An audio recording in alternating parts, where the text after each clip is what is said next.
Recently, Nvidia announced a synthetic data engine for training artificial intelligence. Synthetic, meaning that researchers can use it to generate fake images of the real world for training self-driving AIs. The concept of leveraging modern open-world video games and their engines to create huge amounts of fake data for your AI might seem like a disaster in the making, but recent events seem to imply the otherwise. Using computers to generate computer data so that we can train other computers is a trend that seems to be working. In this video, we're going to talk about training autonomous driving AIs with data from a synthetic world. But first, let's talk a little bit about the Asianometry Patreon. I'll make it fast. If you like the channel, you can support the work by joining the Early Access tier. Early Access members get to see new videos and selected references for them before they are released to the public.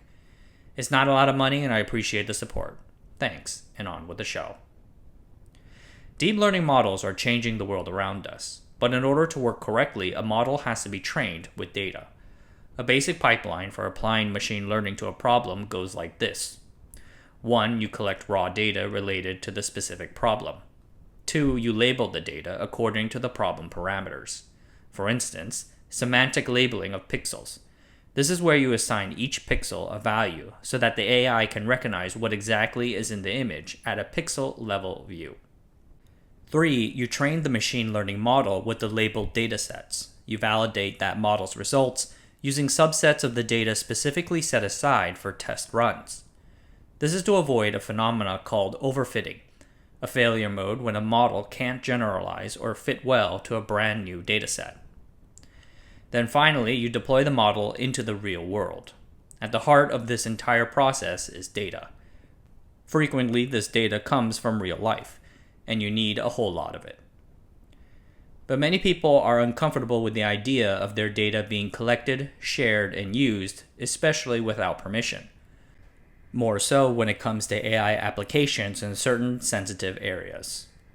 For instance, companies are training machine learning models to identify cases of skin cancer, but that means feeding real photos of patients' skin markings into the model.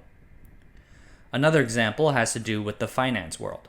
Financial services companies want better working models, but financial data, loan applications, customer service logs, transaction data are some of the most sensitive there is. Thus, researchers are increasingly generating and using synthetic data. The practice started as simple augmentation, making slight edits or recombinations to real data to improve performance. But it quickly evolved into a way to get the data they might possibly need without spending an immense amount of money or violating someone's privacy. Probably the most influential example is that of AlphaZero. Its predecessor AlphaGo was largely trained on actual Go games played by professionals. But AlphaZero took it another step by generating its own data using self-play. The model simulated games between itself for data to reinforce and improve its own future performance. In another example, researchers used generative adversarial networks, the same type used to make your pictures look like a Van Gogh, to generate realistic photos of cancerous skin lesions. So all in all, it might seem a little bizarre at first glance, but training machine learning models with synthetic data has become a generally accepted practice. Thus naturally, researchers have looked to apply it to one of the most challenging tasks in the industry: self-driving cars. Self-driving cars have world-changing potential. Most car accidents are caused by human error. Replacing every sub-average human driver, like myself, with a highly automated AI can save countless lives with additional environmental and mobility benefits. People have been dreaming about robotic driving since the 1920s, but one of the first real stabs at autonomous driving using neural networks was ALVIN, which stands for Autonomous Land Vehicle in a Neural Network. First introduced all the way back in 1989 at Carnegie Mellon University, the little car drove a retrofitted Army ambulance around the campus. ALVIN's network took in two types of data, a 30 by 32 sized video of the road and an 8 by 32 sized rangefinder. To properly train the system, the ALVIN team needed road images under various conditions. Due to the challenges of finding enough consistent real-life road images, the team generated them artificially. Side note, ALVIN's network had just 3 layers. By comparison, GPT-3 is said to have 96. Amazing how far things have progressed. Ever since the days of Alvin, the technology has vastly improved. Automated driving systems are today capable of amazing feats. For instance, a KUKA robot can autonomously carry a payload to a certain position with millimeter accuracy. But these autonomous robot navigators do their navigating in gated neighborhoods with little else going on. Drivers drive out in the real world, 1/4 mile at a time.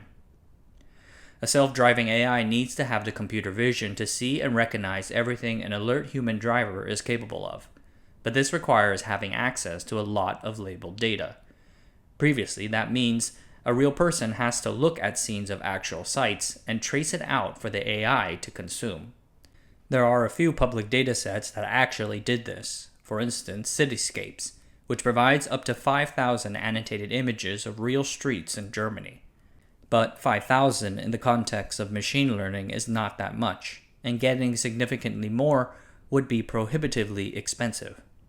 Thus, researchers have turned to video games and game engines as a creative alternative. The video game industry spends hundreds of millions of dollars to create games with more photorealistic scenes and situations that closely hew to real-life physics.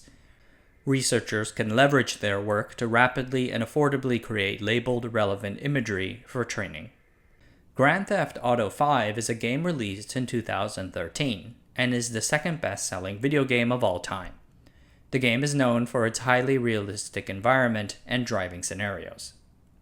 Shortly after its release, researchers started hacking the game to generate synthetic data for self-driving AIs.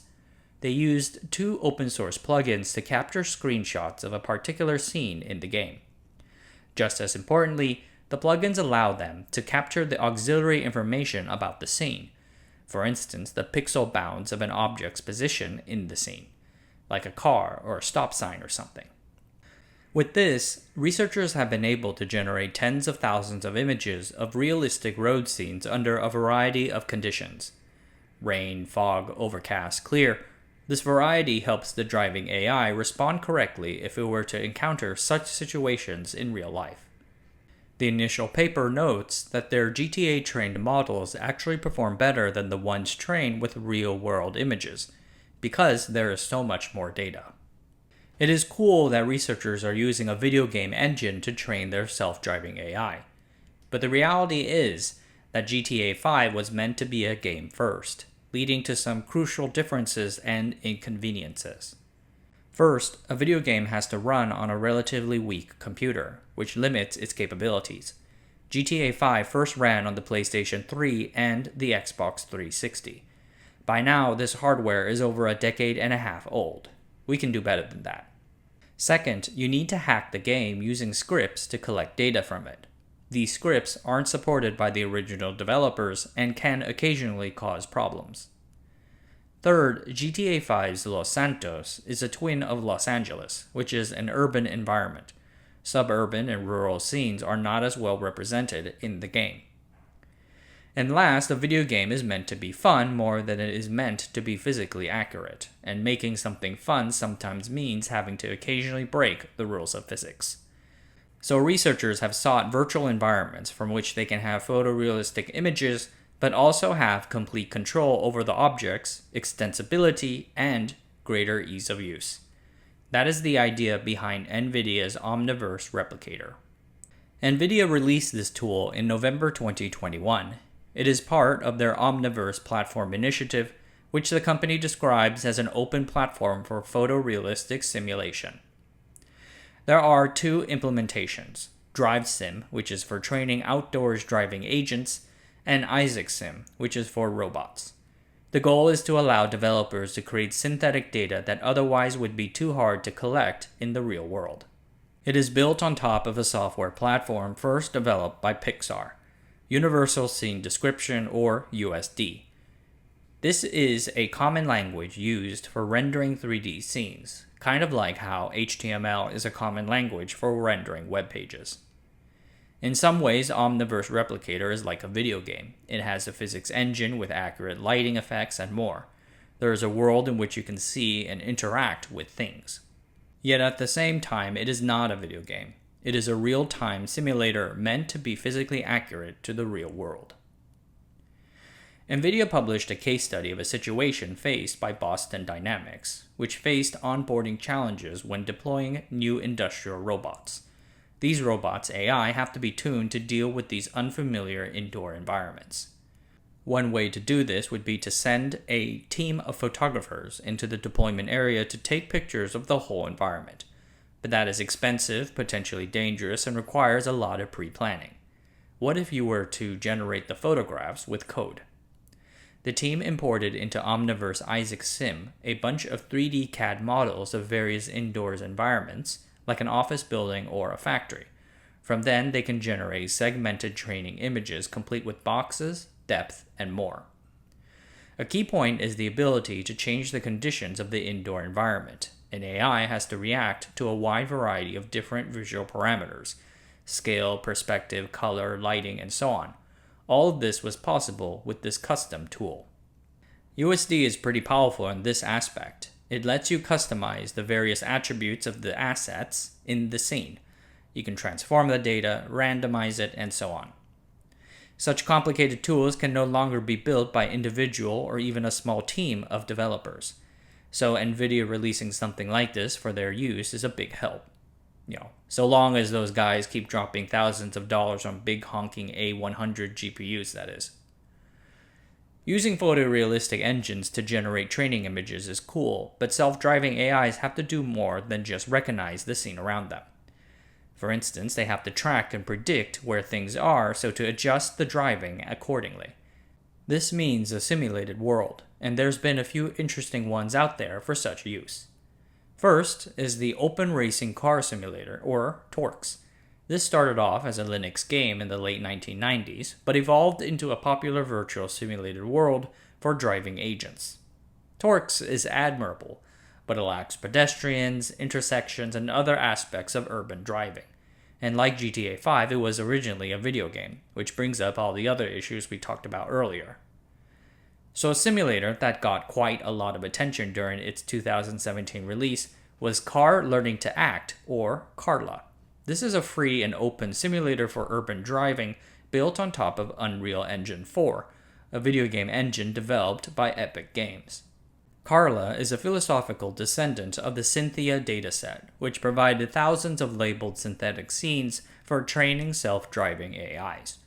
But Cynthia was created with a closed-source engine. Carla's license, on the other hand, allows it to be shared with everyone. Carla allows people to put their driving AIs into scenarios far too dangerous to recreate and practice in real life, like a child running in front of a car, for instance. Researchers can plug driving AIs, and all their sensors too, LiDAR, GPS, RGB cameras, and so on, right into Carla so that the AI can respond to various scenarios like as if it were in the real world. Outdoor simulated environments like Carla also have real applications to training AIs for autonomous aerial vehicles. Unmanned drones can use simulators to train on search and rescue scenarios, and military ones too. The entire concept of synthetic data just fascinates me. It is another example of today's game and visual engines advancing far beyond their original purposes, to the point where their image output can actually transfer over to the real world, and perhaps even do more than that. It makes me think. In an IEEE interview, Nvidia VP of Simulation Technology, Rev Liberdian, says, "We believe that if you can simulate the real world closely enough, then you gain superpowers."